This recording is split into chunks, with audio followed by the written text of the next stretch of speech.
So the final shape is out, and after a couple of weeks, I think it's safe to assume we've probably seen most of what the final shape has to offer. And most major reviewers of video games seem to be giving the expansion pretty good ratings. And subsequently, Bungie appear to be very pleased with themselves, as they've been sharing some of those review scores right here on social media. But should they be pleased with themselves? That's the question. And for me personally, the answer is yes, actually, at least on the most part. So in this video, we're going to talk about the final shape. I'm going to give some of my impressions of the expansion and what are probably some straight up facts about just how well Bungie have done a series of things in the final shape. Of course, that doesn't mean that it's all positive. We're going to discuss a little bit about some of the endgame content in the expansion and the episode, which Bungie touted as the new way of kind of delivering seasonal content and telling stories moving forward. Is that going to deliver? Well, I'm not really sure, but we can at least have a discussion about it. So, as always, people will have their own opinions about the expansion. I am certainly no authority on this, so give us your experiences down below, but now let's get into it. And first up, day one arrived. As always, players were memeing about the fact that we'd be stuck in server queues for a very extended period of time, and I think most of us tend to say that while also hoping that it actually won't happen. But unfortunately, on day one, it did indeed happen, so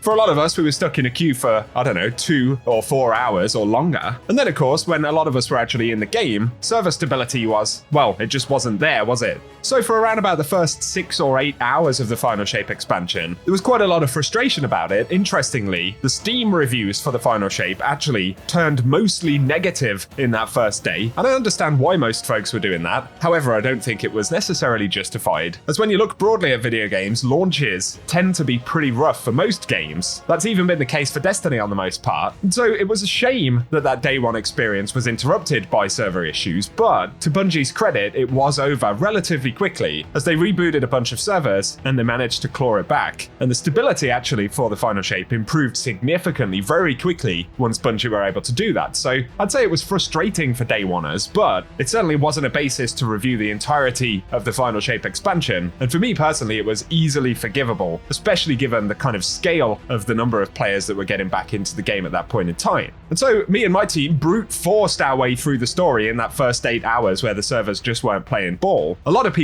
came back the next day and started working through the story. And I would say as a storytelling experience overall, the final shape campaign had some really impactful moments, very solid inclusion of characters, and a good use of sort of the character background and the backstory that Bungie have created, including for Zavala, for instance, over the past few years. And on top of the story component being actually interesting and good, I could say the same thing largely for the gameplay in the campaign, whether it's, the scenery of the Pale Heart, the slightly different flavors that we were getting between all of the missions, but also some of the mechanics in the main campaign, as well as the inclusion of the new enemies, the scale and the environment. When you put all that together, Bungie did a really good job, and it feels like it was actually thought out very well. The only part that I was less sure about really was the sort of dialogue at the camp in between main missions. Cinematics were brilliant. I think the main reason I wasn't so keen on kind of standing around the campfire in between each mission is that it felt a little bit like seasonal storytelling, right? Go and talk to the holoprojector kind of vibes. But it's a minor complaint. So overall, I think the campaign was really solid. And then, of course, we got the post-raid mission Excision, which was ultimately the finale for the Final Shapes campaign. And I think for Bungie, it was an incredible first attempt at a large-scale PvE activity. And both the sort of gameplay component of that, having 12 players in the arena, but also former enemies fighting alongside us, and the fact that Bungie managed to technically pull that off, make it an exciting mission to actually play through, and at the same time deliver even more really solid, exciting story moments, which of course was followed by the conclusion with that cinematic content. For me personally, that was a massive success, especially given that Bungie were doing things they'd never done previously. And then we get the Pale Heart itself, and at first I wasn't sure about this destination really. Bungie spoke about it being linear, then we learned that we weren't going to matchmake with other players. And even in the first day of playing the game, I was kind of thinking, I'm not sure what this is all about. I'm not sure if this kind of feels good. But actually, I think given some playtime in the expansion, Pale Heart has certainly been one of the most incredible destinations that Bungie have produced. There are so many sort of different flavors within the location, tons of quest content, and I think intelligent use and reuse of spaces on the Pale Heart, and how that connects to some of the gameplay stuff, right? Earning things like Ergo Sum, farming for exotic class items. Bungie once kind of referred to a destination as an end game destination, and that being the first time that they'd really thought about it in that way. And I'd say Pale Heart fits into that category. The only weird thing for me is not having other players in the instances most of the time. I don't personally understand the reason behind the decision. I don't know whether there's a technical reason or whether there's a conceptual reason for it, I'm not 100% sure, but it is a minor complaint for me overall, especially given that we can matchmake into Overthrow, which is the sort of main activity on that location. But Bungie also did some really cool things with the exotic quests, so we had sort of co-op story missions, which are sort of hard mode versions of story missions, with additional mechanics thrown in. I think that was really cool, and for the most part, a lot of the exotic quests were really enjoyable as well, including, for me personally, Dual Destiny, the exotic class item mission. I think it's one of the best pieces of content Bungie have produced in terms of being a small fireteam endgame piece of content. Of course, there's been a lot of frustration, especially from solo players, about the fact that the mission does require another player. I can relate to why that is a bit frustrating, especially if it really takes you out of your comfort zone having to go in LFG and things like that. I'm not one of these players that has like a really strong opinion on that either way. You know, some folks will say, get good, go get some friends, while others will say that it's totally out of order to require another teammate in order to get a piece of content done. I kind of see both camps, right? Because I'm one of those players that has someone to jump in with, and completing Dual Destiny for the first time is one of the peak moments of the final shape for me personally, but equally I can understand the frustration, especially given that there was a lot of hype for the exotic class items. So I don't think it's reasonable to say that Bungie shouldn't make content like this, because aspirationally that's not a good place for the game to be in. But at the same time, perhaps there are other ways to deliver stuff like this. Maybe Dual Destiny could have had a version of the mission that could be soloed, albeit I'm sure it would be quite difficult, but perhaps if they'd done something like given us an adept version of the class item, they could have created that piece of content for both types of players, right? With a scaling reward. So if you solo it and do the normal version, you get the exotic class item, but perhaps if you were to do the 2-player version, it could be an additional unlock, an adept version of the class item with better stats, an artifice mod slot, or multiple drops on completion, right? I think there are ways that Bungie can please both crowds without really watering down the experience too much, and maybe that's something they can look into in future. Alternatively, also communicating that certain pieces of content are going to require other players or are going to be challenging might be something for Bungie to keep in mind in future to avoid similar situations arising, but give us your thoughts below. Next, let's speak about the raid. I'm limited in what I can really say about it. I haven't actually finished it yet. I'm sure I will finish it when I actually decide to put the time in, but visually and thematically, the raid is absolutely bonkers. Some of the mechanics are really good. It feels challenging, it feels scary, it feels like a place that the Witness should be, but it is very complicated.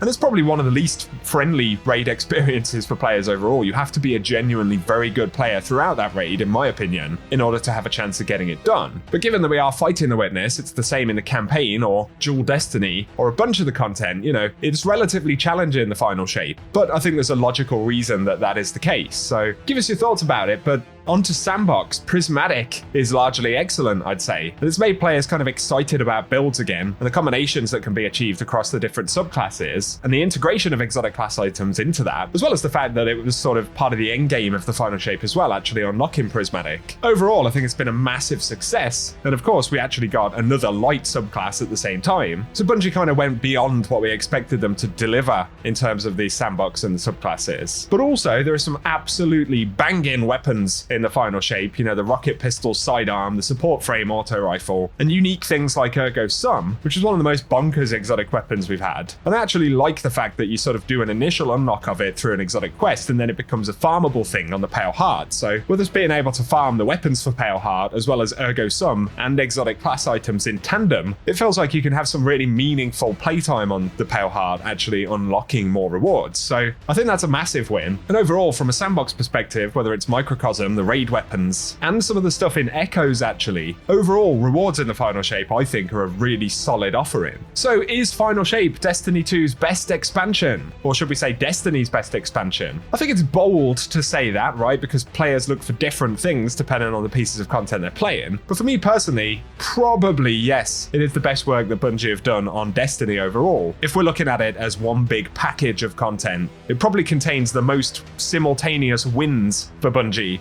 that we've had in one single release. That's just my opinion. At the very least, I think it's safe to say that it's up there with the best content that we've had for Destiny. But again, those are my thoughts, and you'll have to let us know what you think down below.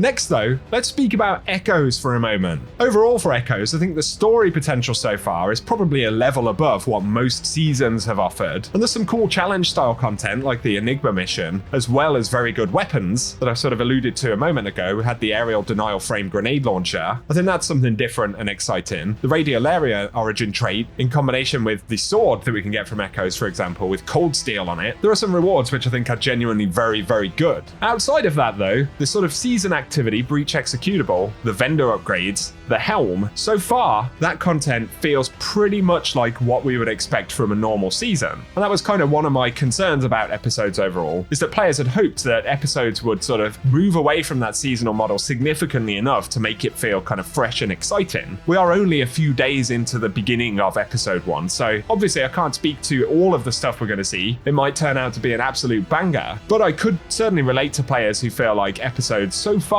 feels like it's probably just going to be a more time-gated version of something which otherwise is incredibly similar to a season in Destiny 2. Bungie hadn't specifically said that that wouldn't be the case, but at least it was probably the indication. And so yeah, some players are a bit disappointed with how Echoes feels so far, and I can relate to that, although I will reserve judgment because Echoes is going to be released in a way that is different to seasons. Like I said, there is that sort of time-gating component. More story is going to come out in Act 2 and 3. The main activity which is focused on for each of those acts will also change, so Breach executable won't be the primary activity in Act 2, there'll actually be something else. So while early impressions don't have me feeling, remarkably excited about Echoes, I think it would be unfair to say that it is bad at this point because we simply haven't seen it yet. So I'm going to reserve judgment a little while longer, and perhaps it will also be the case that subsequent episodes, the one that we get later on this year and at the start of next year, may actually feel quite different to the one we've had in the final shape, because of course the focus right now has been the final shape itself. That was the banger that Bungie had to deliver to essentially save the game, right? I think that is fair to say. So it could be the case that more resources are going to go into the next couple of episodes, given that they will not launch alongside an expansion.